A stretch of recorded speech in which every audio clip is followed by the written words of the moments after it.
Live from Yo Mama. Yeah, that's it. That's the whole video. Just kidding. That one's for you, Schlag Daddy and Mr. Route. Listen to your Getting to Know the YWC video.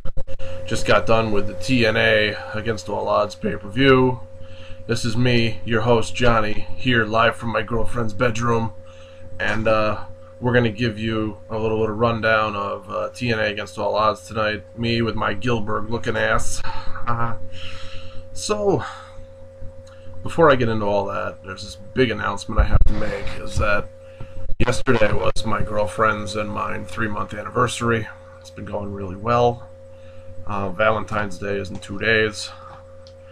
I'm having a really good time in life right now, and I couldn't ask for a better partner. So here's a plug for my girlfriend, whose bedroom and couch and dining room and whatever else I share in to make these videos for. Thank you for being there, for being supportive, for getting into pro wrestling with me, and I guess more importantly for not being judgmental and not getting down on me for being passionate about something like this. So thank you very much. I love you. And in my good fashion, I've got one of your ferrets here.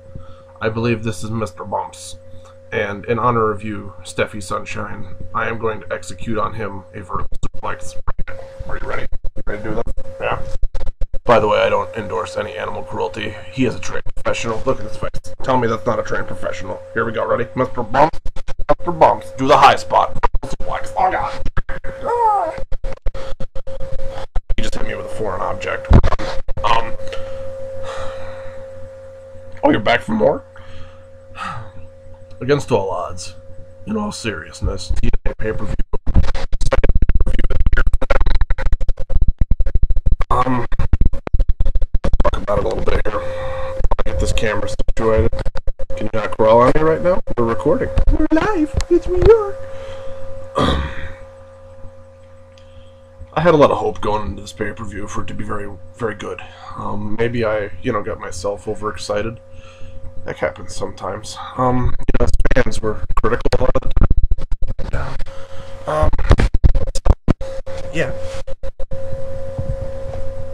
I just want to come at this with an open mind and talk about a few of the things that I thought were really good, a few of the things I thought they could have improved upon, and I think that my, grading policy at the end will reflect a lot of the, what the year has given us so far from TNA and where I hope for this all to go.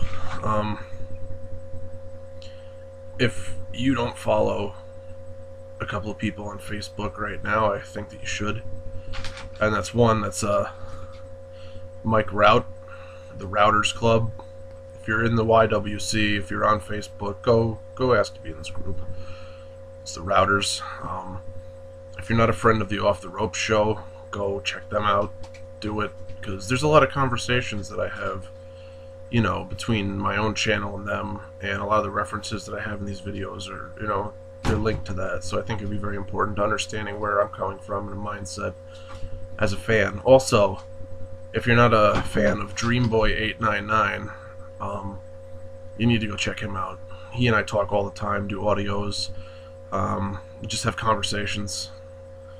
He's got a regular Facebook page, and he's got a group too. I think it's called like Dustin's Wrestling World or something. Dreamboy899 Wrestling Fan Nation. I can't remember right now off the top of my head, but go look for it.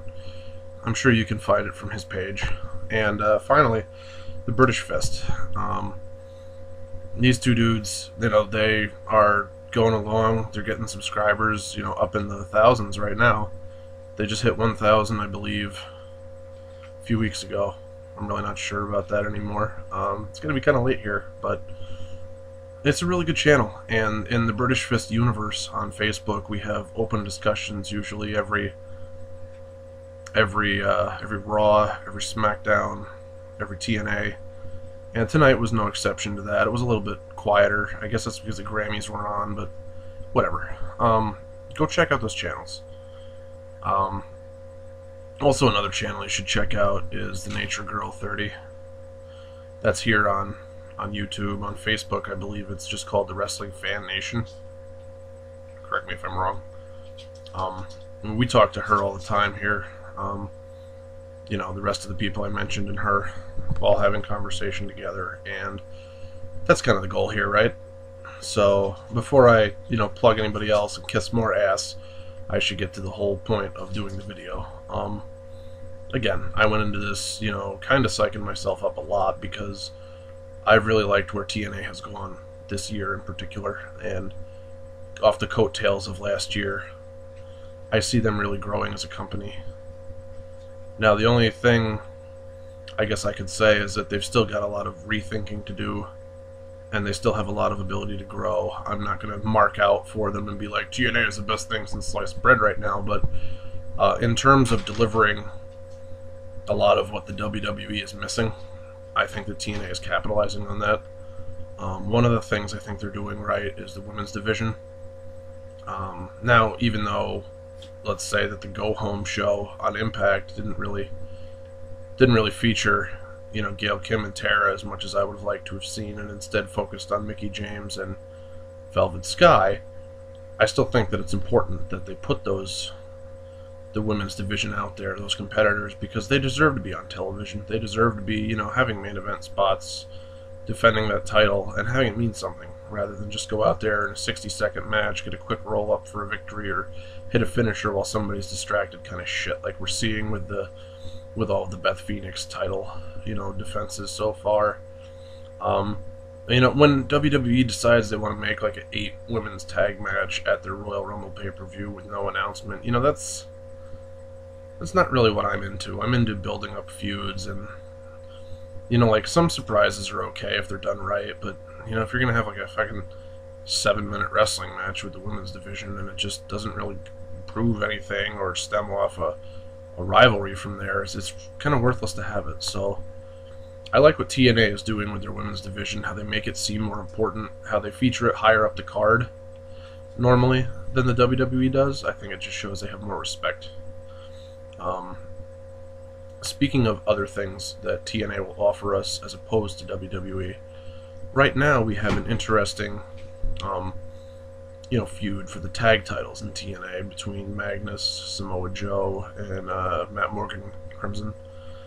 And even though that whole angle and the storyline, is probably going to come crashing down with Morgan and Crimson facing off, if essentially that whole tag team, of them getting together was based on the fact that one day they would split up and have more tension and go at it. I just think that TNA wanted to tease us a little bit before that. But be that as it may, even just having that random tag team tournament like they did, and then having, Joe and Magnus come out of it like that, and which, by the way, now are your TNA Tag Champions, which had a decent match tonight. I'm not going to lie. I mean, I'm really not big on Crimson, to be honest. I think he's got limited ability in the ring at best, and even that is nowhere near the Goldberg comparison that he gets for having this undefeated streak. But, in the grand scheme of things, I think that Morgan is the hell of a worker. I think that Joe is the hell of a worker, and I think that the only place that Magnus can go from here is up. And it's great to see these guys featured in the show, on the programming at pay-per-views. If they could just do something, maybe put Shannon Moore, since he's not doing anything in the tag team, with a younger guy from the X division, maybe like a Zema Ion or something. Just build up some more teams. Douglas Williams isn't really doing anything. Throw him on a tag team. Maybe, since you're not using Pope, maybe he could team up. We haven't seen Mr. Anderson in a while. He should come back and do something. I'm not saying to throw him in a tag team necessarily, but, if he hasn't been on TV for a while and you don't want to just insert him into the main event right away, it wouldn't hurt anything to have him on a tag team with somebody. People want to see him. The point being is I don't have to fix TNA's tag team division because they actually have one right now. And although there's only, 2 primary teams going at it at the moment, that was really all they needed to carry off, after they had their little tournament with the random tag teams. And I really liked what they did with that because it made tag team wrestling seem relevant and seem important. And the way that those tag team titles, are going right now, the way that they're presented, with the different matches and just being on television consistently, like they've been for the last month, last 2 months, it really makes you feel like they give more of a shit about it and about building future bigger stars than WWE does at the moment. So, you can't really crap on TNA too much because they're offering a lot of the counterculture that we don't see in WWE. Are we getting the, defined main eventers, really emerging out of this whole Robert Roode, James Storm, Jeff Hardy, Bully Ray four-way? Not really. And are the lines kind of being blurred as to where, like what Sting's involvement's going to be down the road? Yeah, I think so. But, for everything that TNA is doing that's a little bit screwy right now, I think that they more than make up for it with their X division, with their women's division, with their tag division.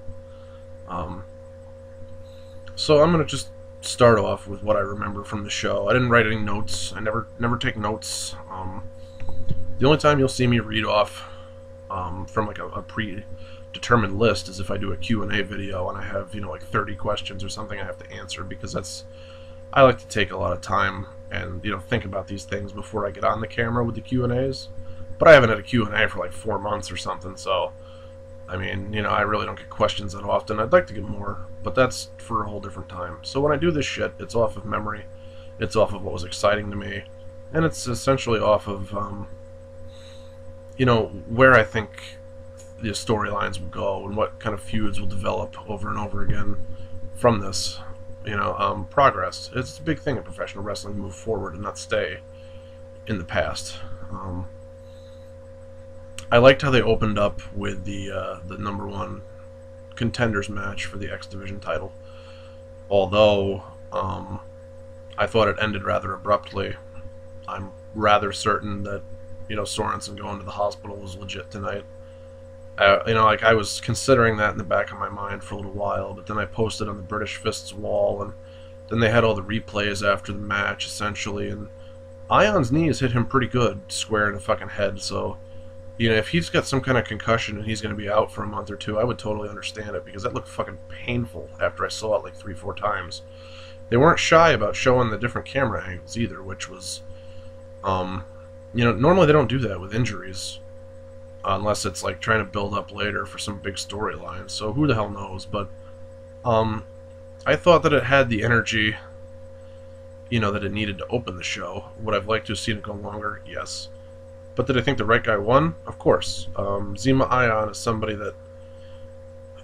Oh, pardon. My friend Dan and I have just done a couple of audios about the different people on the TNA roster, and both of us agree that Zema Ion has charisma, that he's on an upward path, he's going places, and, not to overlook this guy, because to be honest, I think he's got a very bright career, especially with that company.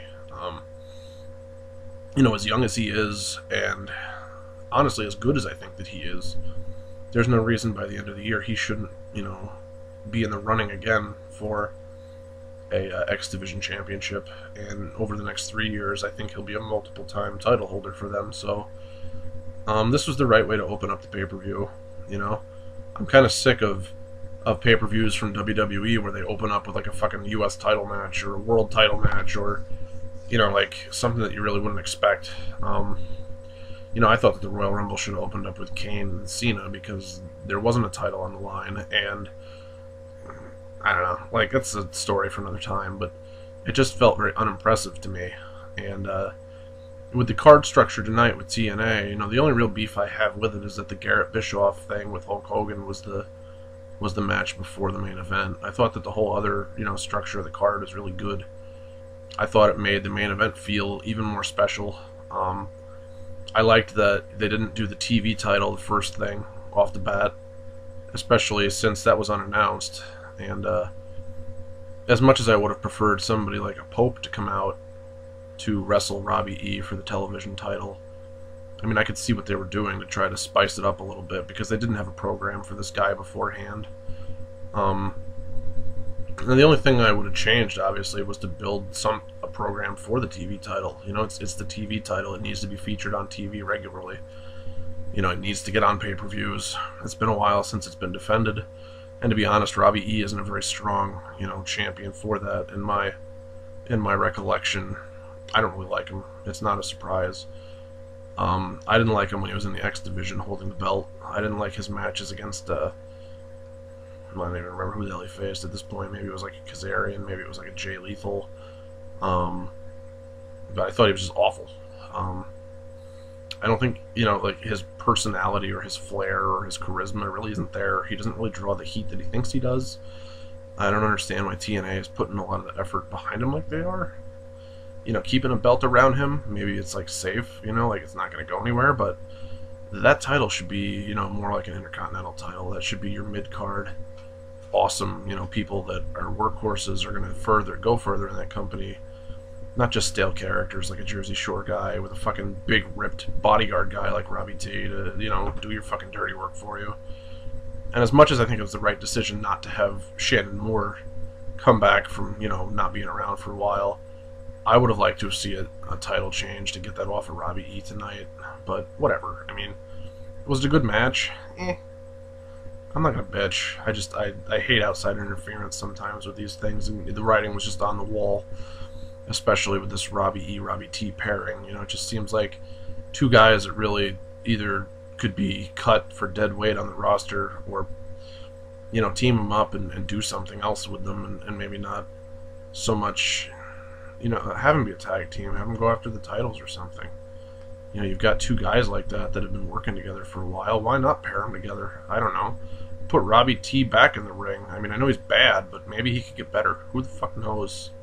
Either that or just get rid of him, because I'm tired of seeing him in this role. And I think that a lot of other people are as well. In terms of other stuff that happened,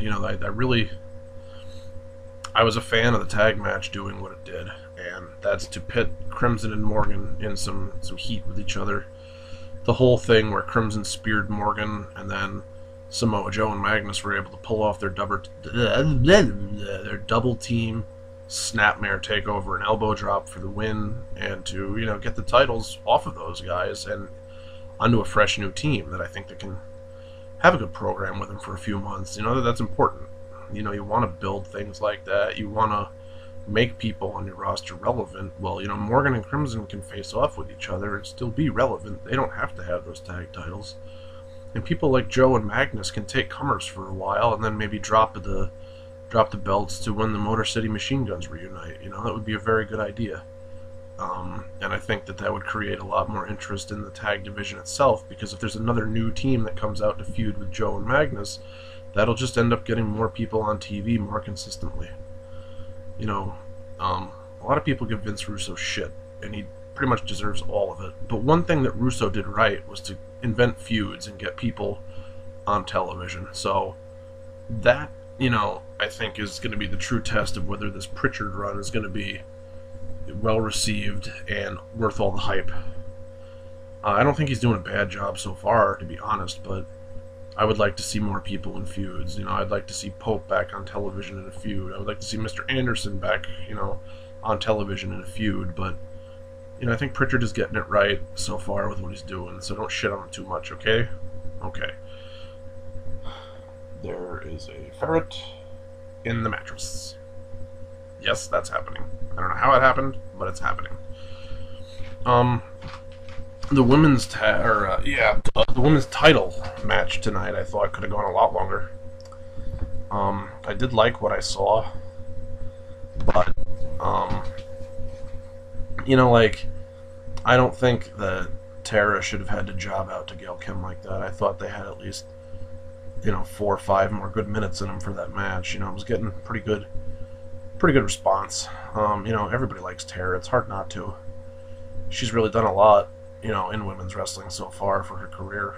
And it'd be nice to see her with another run. But I know what they're doing. They're trying to split up Madison Rayne from Gail Kim, and I guess ultimately they're going to give Velvet Sky another push or something. So, it's just nice to see the women featured, and they got a lot more time in a match than the WWE gives their women. So, I was satisfied with that. I loved the top rope moonsault by Tara. I didn't like the fact that she had to sell the knee injury to job out to Gail Kim like that after the fact. I think that that match could have went on competitively, and that Gail Kim could have beat her, without exposing a weakness necessarily. It's one thing to establish your champion as somebody that's smart, as somebody that goes after an injury, But then, you know, in terms of Gail Kim, you know, you should really make her seem like the dominant woman instead of the more smarter one. Just based on the fact that, you know, you've got Robert Roode with your title for the heavyweight division, and he's the one that's been slipping by and doing the smart thing and finding a way out. I think it would be really important to not keep doing that with all of your different championships. You know, like, just have somebody that's good enough to hold the title for a long time, show them and book them correctly so that more people can get behind them and believe them to be a big threat rather than just victim of circumstance or getting lucky. Just my opinion, you know? Oh man. Again, the Gunner Garrett Bischoff thing was really I don't think it deserved its spot on the card as high as it was. Another thing I didn't think deserved a spot as high on the card as it was AJ and Kazarian with Christopher Daniels at ringside. And as much as I know that the feud is supposed to, you know, get bigger and badder, I would have liked to have seen AJ win this match. I know that it doesn't really do anything to hurt him necessarily, because the fans are always going to be behind him, but in terms of where he was even a year ago on the card, you know, he's fallen a lot, and I know he was just in a feud with Bobby Roode for a little while over the title, but, you know, that was all just filler, and we all knew it, so it wasn't really a big surprise when he lost. But he should be a contender in that company. He shouldn't be having to go against, you know, his partner in Kazarian in that tag team, you know, title tournament. And I think that this whole AJ thing with Daniels has just gone on insanely too long. I'm really not a fan of it, so, you know, that's my own bias, though. I mean, you know, AJ, Kaz, and Daniels, they're all a hell of a performer in their own right. I just, you know, Daniels sucks chant was like probably 7 or 8 minutes of this match, you know, straight, and I kind of got tired of hearing it. Like, you know, if you're getting that much heat, yeah, maybe you're doing something right, but maybe it's not really heat. Maybe it's just what people think. And, you know, you could do a lot more for yourself if you were just out of that picture for a while, or took time off, or got in a fucking program with somebody else. And I don't mean with, like, RVD and going after him with a screwdriver, you know? Like, this whole AJ and Daniels thing has been going on for far too long, and they really need to just get away from each other. If that means Daniels going back to the X Division, if it means AJ going back to the X Division, if maybe Kaz and Daniels would have just formed the team instead of AJ and Kaz, you know, like, just to do something different, keep AJ as a main event player kind of guy, you know, because out of the three of them, he's the only one that's really tasted that. And I think that he's really the only one out of those three that would have potential to get, you know, into the main event again. You know, I don't see Kaz ever being your world heavyweight champion. It's nothing against him. He doesn't seem that important to me on the card. You know, he could be a television champion easily enough, but will he ever make it to that next level? I don't know. I don't see it. And Daniels, damn sure he's too small to be a world heavyweight champion, if you ask me. He'll never be anything more than the X Division kind of guy, you know, a name you associate with that.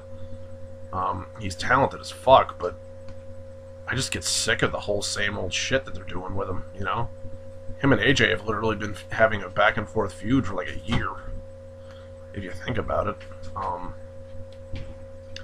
You know, that whole thing where he was helping out Fortune for like, you know, 2 weeks, and then he turned on AJ after they had like a match, you know, to be the better man or whatever, and it was just, it's been going on and on and on.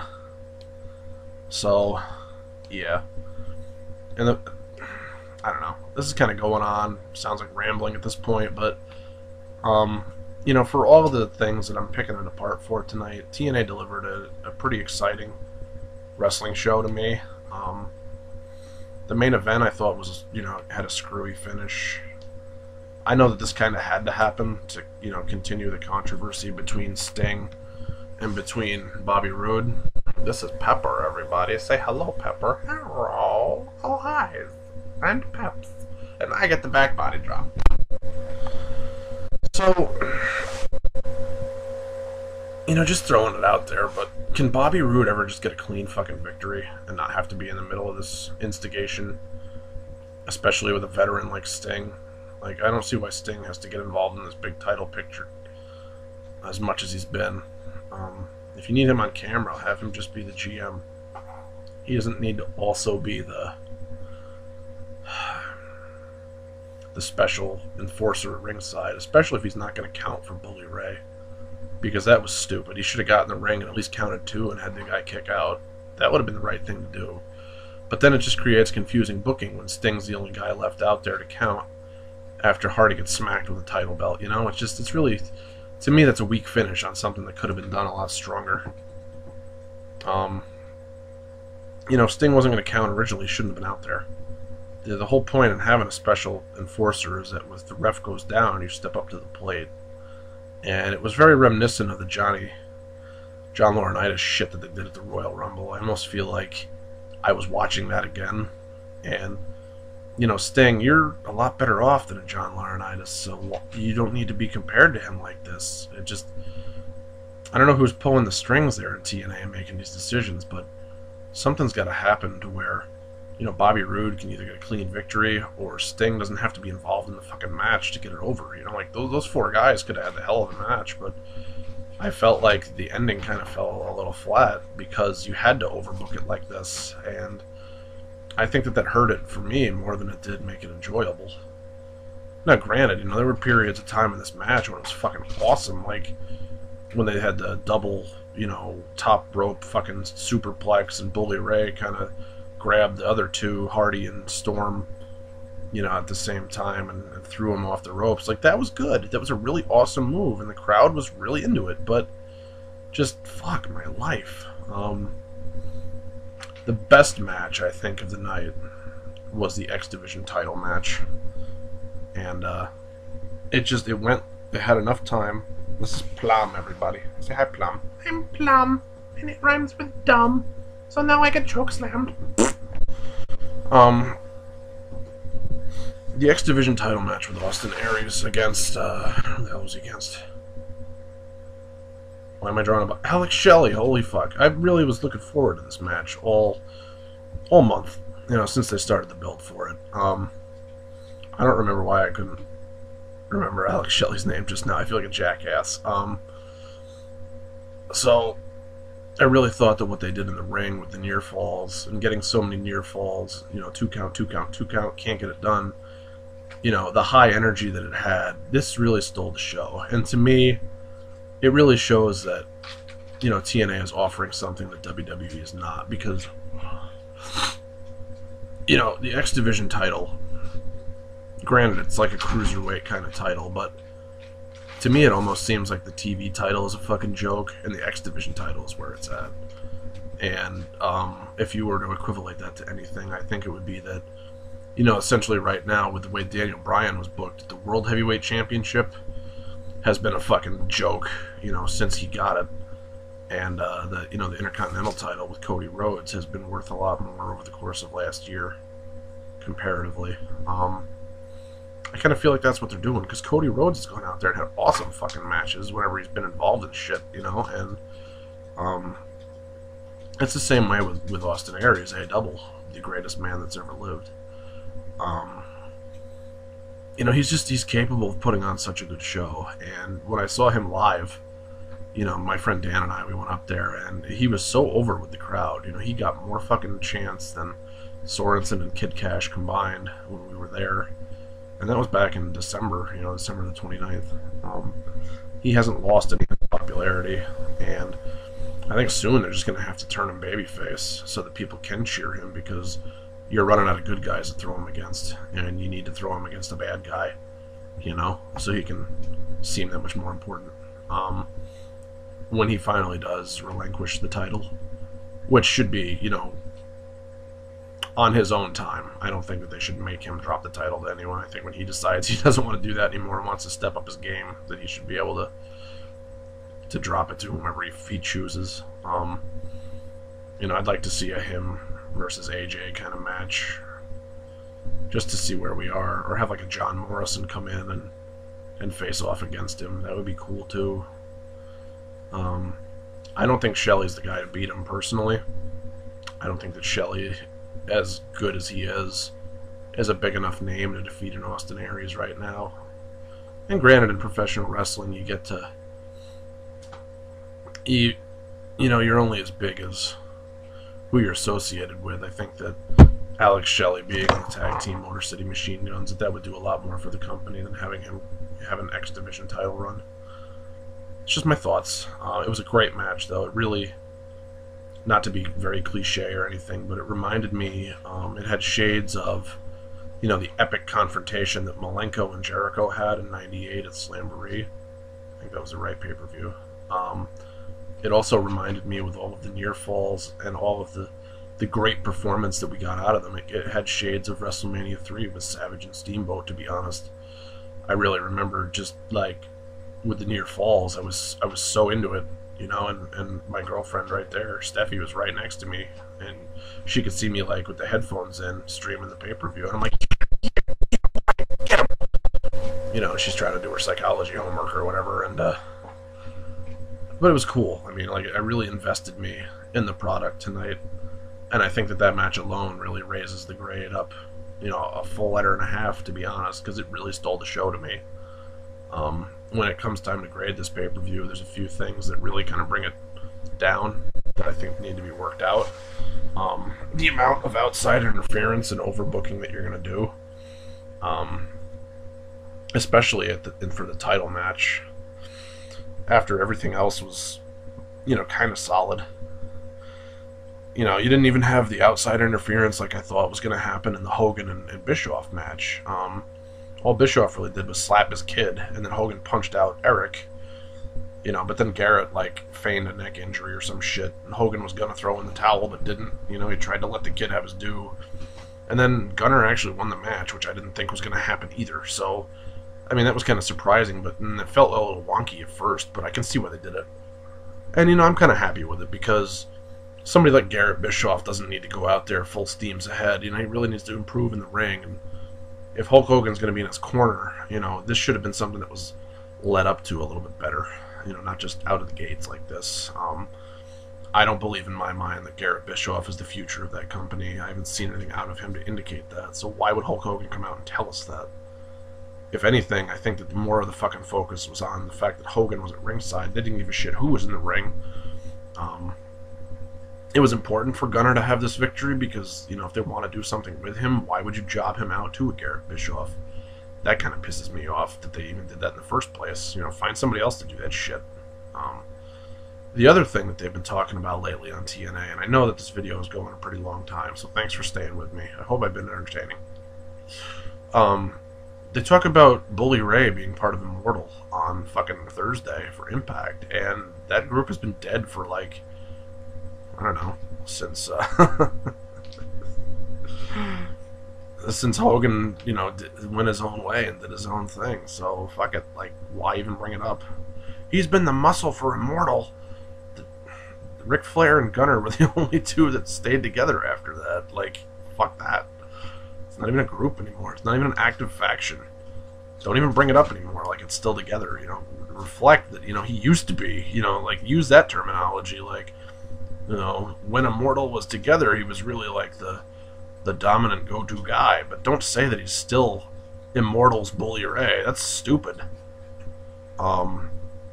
Yeah, just a couple of stupid things tonight. That, like, the placement of the Garrett Bischoff match was really kind of insulting to me as a fan, because that, you can't tell me that fucking feud is more important than your X Division match or your tag match or your women's match.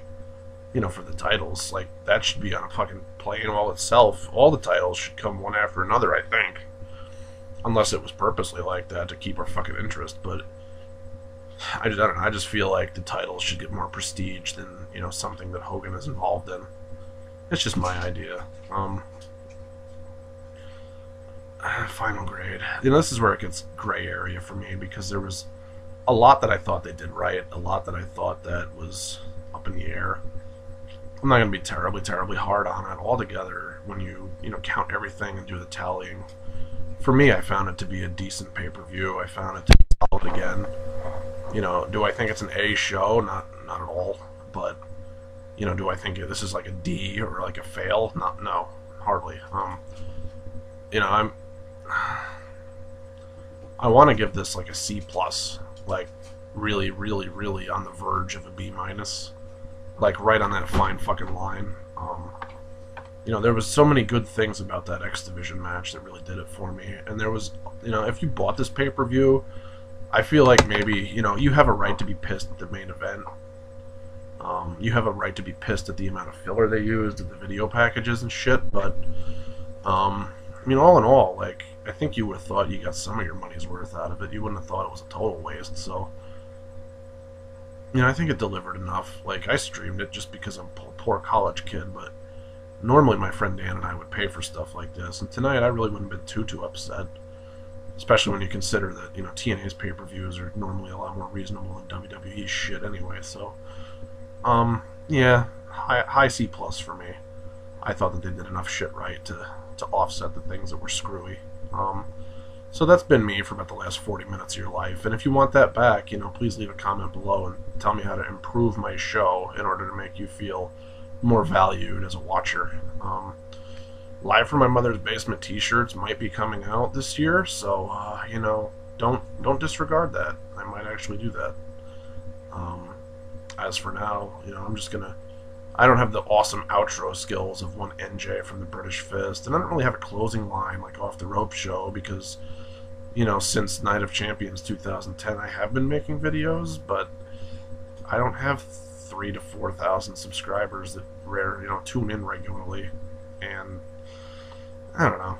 I just think that I have the best catchphrase to enter a video in the world, live from my mother's basement, because technically, you know, that's where I started this whole show. I'm just going to leave you guys with, you know, wish for good health and prosperity, whatever you're doing, and to emulate something I heard earlier, you know, in the getting to know the YWC Schleg Daddy video.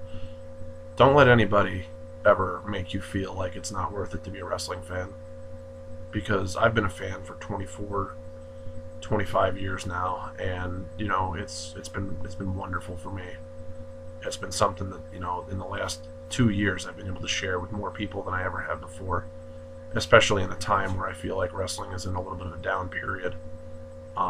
Wrestling is my passion, and that's my whole fucking YouTube page. You know, that's the message I have on there.